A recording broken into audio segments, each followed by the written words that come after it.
Hoje eu recebo aqui um sommelier, que é o Sidney, que está aqui com a gente. Sidney Lucas, boa tarde, bem-vindo. Boa tarde, obrigado. E também a Jana Hickman, que é chefe de cozinha, porque dá match essa combinação, né, Jana? Boa tarde. Boa tarde. Comida boa junto com um bom vinho. E a gente trouxe essa mesa como uma proposta de inverno. Então, Jana, o que você pensou quando a gente falou assim...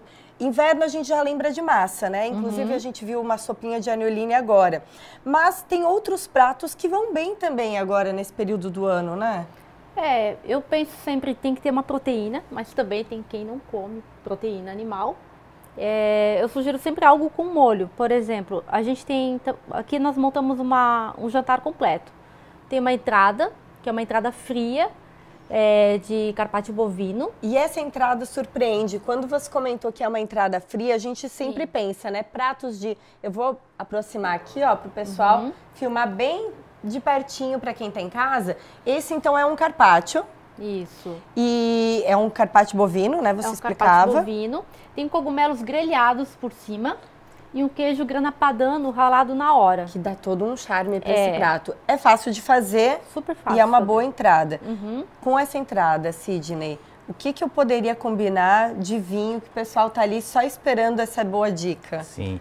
Bom, a carne em si, ela tem uma certa neutralidade. O que se deve levar mais em consideração nesse caso é a composição com os cogumelos e o queijo, que é o que vai dar, vai ficar sobressaltado. O queijo pela gordura e o cogumelo por essa terrosidade, essa coisa mais tenra e mais terrosa que é a característica dela.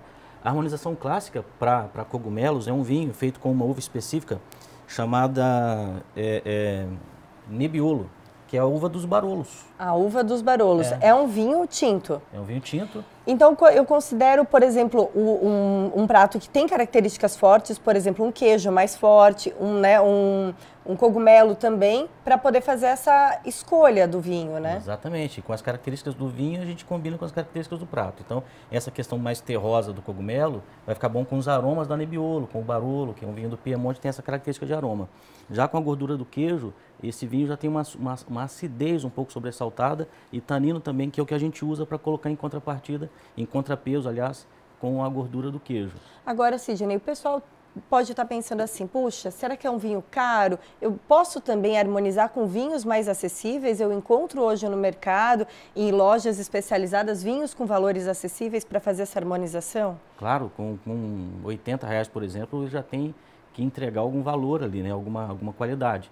Mas tem vinhos de todo preço, inclusive vinhos que custam R$20 e não valem 20. E tem vinhos que custam R$1.000 e batem de frente com vinhos com vinhos de 2.000. Isso é relação qualidade-preço, né? Então, é comum, sabendo onde buscar, onde comprar, encontrar bons vinhos a preços mais baixos, sim.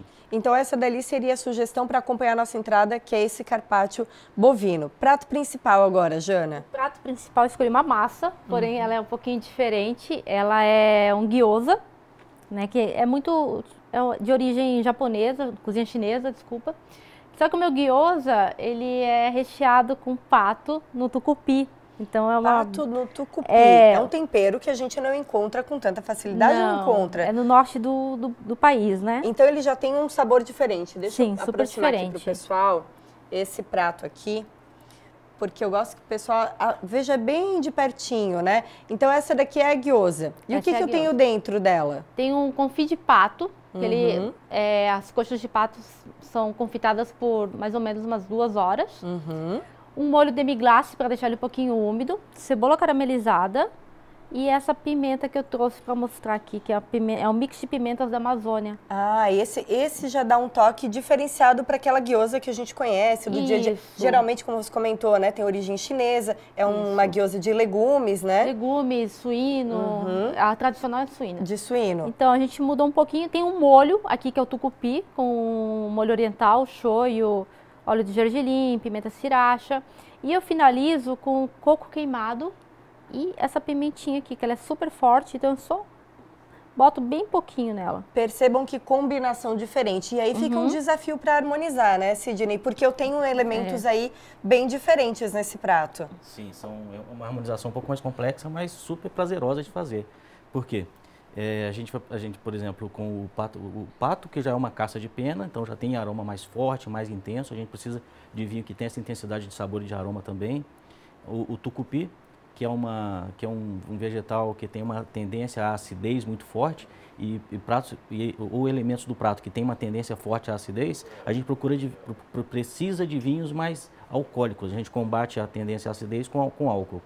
Já essa tendência à doçura do molho, do shoyu, a gordura também, a gente precisa de acidez também. O coco também, que é gorduroso, a gente precisa também de acidez. Então, preciso de acidez, mas também preciso de um vinho mais alcoólico. Eu posso, por exemplo, uma pessoa que não domina tanto, quer fazer essa combinação, chega ali, olha pelo rótulo o volume alcoólico dessa bebida, pode ser, compara, esse daqui é mais forte, esse daqui... Já Sim. pode ser um primeiro passo? Pode ser sim. As pessoas erram ao considerar o valor de álcool, a quantidade de álcool, seja maior ou menor, a qualidade do vinho, não tem nada a ver. Só que para esse caso, quando se precisa de um vinho mais alcoólico, aí sim pode se basear com a graduação alcoólica que está no rótulo, né? Sempre Maravilha. Tá no rótulo. Esse daqui, então, que você indicando, qual seria a característica dele? De qual uva? Esse é um outro vinho italiano, é um Amarone, feito com 3 uvas diferentes, é Corvina, Rondinella e Molinara. Aquele primeiro vinho é do Piemonte, aqui é um vinho do Vêneto. É um dos principais vinhos mais famosos da Itália. E por quê? Ele é um vinho super forte, super potente, envelhecido, é feito com as uvas pacificadas, então o vinho fica com bastante álcool, bastante corpo, bastante acidez, tanino também, que vai bem com a gordura, precisa de tanino para combater a gordura.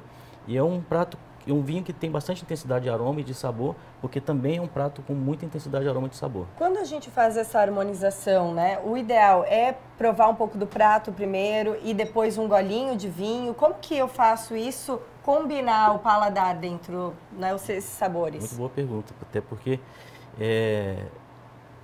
normalmente coloca primeiro a comida na boca, mastiga, no finalzinho da deglutição, quando tem ainda um resto de comida na boca, não todo, aí coloca o vinho, mistura o vinho com o resto de comida ali, com a última deglutição, engole, e para sentir o gosto de fato, você pode puxar o ar pelas narinas e soltar pelas narinas, ou puxar pela boca e soltar o ar pelas narinas para pegar essas moléculas de aroma e fornecer informação para a mucosa olfativa para te fazer conseguir prestar melhor atenção no Talvez sabor. nas primeiras vezes a gente vá pensar um pouco, né, em fazer tudo isso, mas depois vai se tornando um hábito mais comum, né? A gente já vai fazendo isso de forma natural. Mecanicamente fácil, né? Respirar ali. Tá. Perfeito. A gente consegue abrir um vinho? Claro. Será que enquanto a gente... Vamos abrir o vinho da sobremesa, então? Qual que você sugere? Já vai abrindo o vinho da sobremesa, porque, Jana, para finalizar esse menu completo, temos, então, entrada, prato principal e tem uma sobremesa super diferente. Pois é. Na verdade, essa sobremesa aqui é um creme brulee, que é uma receita clássica francesa, que leva gemas, leva creme de leite... e açúcar e baunilha. Só que a minha é um pouquinho diferente. Ela não leva o açúcar na receita, leva na finalização. Na finalização, então não tem açúcar aqui? Não, na verdade tem da goiabada. Da goiabada. É, uma goiabada cascão, que a gente dissolve no creme com gemas. E finaliza agora com esse açúcar refinado. É um creme brulee, então, diferente daquele que a gente está habituado a ver, É um creme brulee né? mineiro em homenagem ao Sidney. Ah, um creme brulee mineiro, então, que tem sabor de goiabada. Isso, e finalizado com queijo. A gente vai finalizar e já vai mostrar para quem está acompanhando aí o Ver Mais. Ele está ficando bonito, então a gente coloca o açúcar nesse finalzinho. E a gente maçarica. Vem com o maçarico que dá um toque. Isso. Vamos mostrar para quem está em casa aqui, Jana.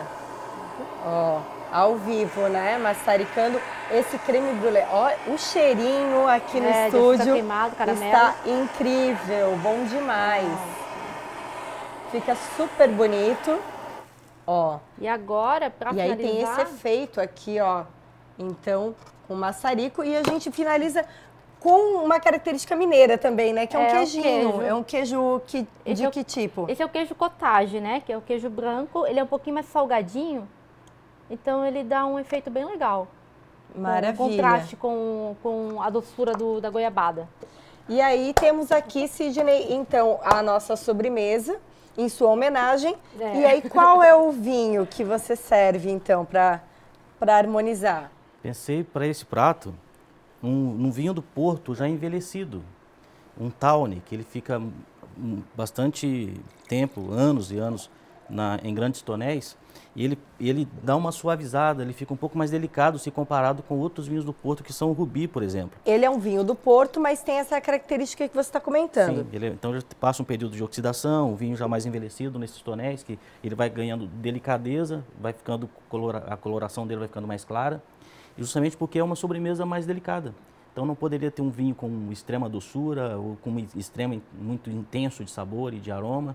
Então, é uma sobremesa com doçura um pouco mais comedida. O vinho também tem que ser... O nível de doçura do vinho tem que ser muito parecido com o nível de doçura do prato, no caso da sobremesa, né? Tem que combinar. Então, agora, Sidney, faz a degustação para o pessoal ver como que é uma degustação realmente de um bom vinho, como um vinho do Porto. Ok.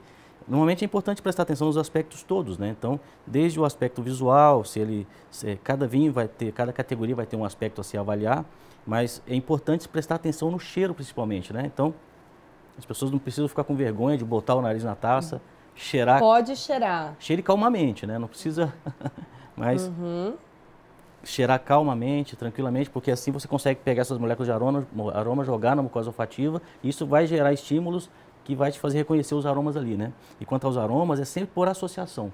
Quando a gente percebe aroma de cogumelo, de fruta vermelha, de especiarias, por exemplo, que são as características desse vinho aqui, não tem nada de adição, é pura associação da nossa memória. A gente costuma falar, me lembrou tal situação, me lembrou tal ingrediente, porque está isso já na nossa memória, né, olfativa. Exatamente. E na boca, é importante dar um gole não muito pequeno, também não muito grande, um gole guloso, eu gosto de chamar, para dar uma passeada rápida com o vinho pela boca, rápida, e engole o vinho e faz aquilo que eu sugeri.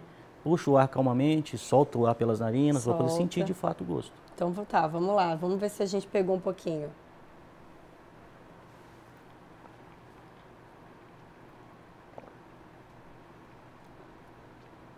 Nossa, que delícia esse vinho. Boníssimo, né? Delicioso. E muita gente torce o nariz para vinho doce porque não sabe o momento de usar. Então, um vinho doce, seja ele fortificado como Porto, um outro vinho doce de boa qualidade, é para esse momento. Para acompanhar, por exemplo, a proposta que a Jana fez, então, desse creme brulee de goiabada com queijo. São ideias para que as pessoas possam reproduzir agora no inverno, não necessariamente com a massa, com o clássico que a gente está acostumado, né, Jana? Clássico, né? Poder reinventar esses sabores e ter novas experiências de paladar, né? Sim, mudar, por exemplo, o carpaccio, geralmente ele é servido com salada, com folhas, a maioria das vezes. Queijo, salada, mostarda, alcaparra, né? Que a gente encontra por aí. Então joga um cogumelo quente em cima, pode colocar, de repente, uma abobrinha grelhada. Pode brincar um pouco, sabe? Trocar os acompanhamentos. A abobrinha ficaria bom nesse carpaccio, né? No lugar do cogumelo, para quem não come cogumelo. Poderia colocar em cubinhos, em cima ou em fatias? Em cubinho, em fatia. Berinjela, um tomate grelhado, usar outro queijo, usar uma burrata, dá para trocar também. E aqui o gyoza é o que eu acho que é o mais diferente de todos, né? Porque é uma cozinha chinesa, oriental. Tem o molho oriental aqui também, porque eu usei o tucupi, o óleo do tucupi, junto com o óleo do gergelim torrado, junto com o shoyu, a pimenta sriracha. E eu sirvo ele quentinho? Quentinho. Quentinho. O molho também quentinho? Não, o molho é frio. O molho frio, mas eu faço gyoza e coloco nesse molho e a gyoza vai estar quentinha. Vai estar quentinha. Ela é grelhada, depois ela é abafada na própria frigideira mesmo, o vapor, um pouquinho de água. E assim ela cozinha o conteúdo que tem dentro, né? Agora, harmonização é um termo que a gente tem ouvido muito nos últimos tempos, né, Sidney? As pessoas têm vontade de aprender e experimentar essa combinação, saber o que dá certo com determinados ingredientes, né? Sim, e esse é o grande barato do vinho, né? E a harmonização, ela existe para melhorar ambos e fazer com que eles deem mais prazer juntos do que separados. Então, combinar o vinho com a comida serve para que o prato eleve o vinho e o vinho eleve o prato em termos de prazer no ato de comer. A gente apresentou 3 propostas com vinhos tintos, mas o vinho branco e o espumante tem vez no inverno? Tem, muita vez. A questão do vinho de inverno e o vinho de verão, o que define, basicamente, é a temperatura de serviço adequado para cada vinho. Então, por exemplo, os tintos, todos eles são adequados para o inverno. Ainda que seja um vinho mais leve como esse, um vinho mais robusto como esses, é possível, porque aqui vai ser servido na casa dos 16 graus, aqui na casa dos 18. Importante não muda também tanto. se atentar com essa questão da temperatura, né? Sim, Agora no inverno. isso. Não gelar demais, por exemplo, Não, né? não. Determinados vinhos. É por isso que o tinto é mais adequado.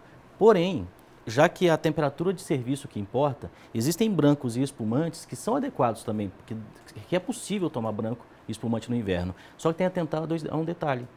Evitar os vinhos brancos e espumantes mais levezinhos e dar preferência para os mais encorpados, para os barricados, por exemplo. Um exemplo que eu trouxe aqui de vinho branco potente é um Chardonnay californiano, com passagem em barrica, um vinho encorpado, que não deve ser servido na mesma temperatura que um vinho levinho, que seria na casa dos 5 graus. Aqui já vai para 8, 10 graus de temperatura certinha de serviço, né? E o champanhe, eu trouxe como exemplo um champanhe, para representar os espumantes aqui, que o que vai definir se ele é mais encorpado ou mais leve é a maneira de se fazer.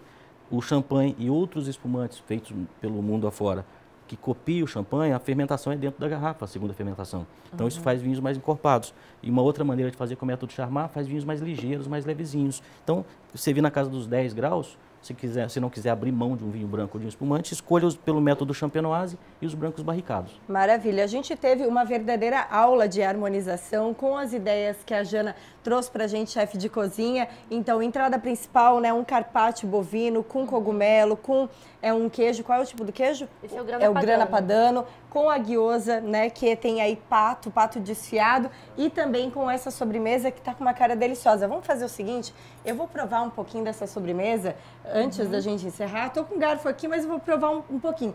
Essa daqui é um creme brulee de goiabada com um queijinho também. Tem uma casquinha aqui, ó, que se formou, uma crostinha. Dá pra pegar esse daqui, ó? Eu vou destruir aqui um pedacinho, mas vou provar porque parece irresistível. Jana, essa casquinha. Boa, né? Nossa, dá todo um sabor especial. Gente, muito obrigada pela presença aqui no Ver Mais.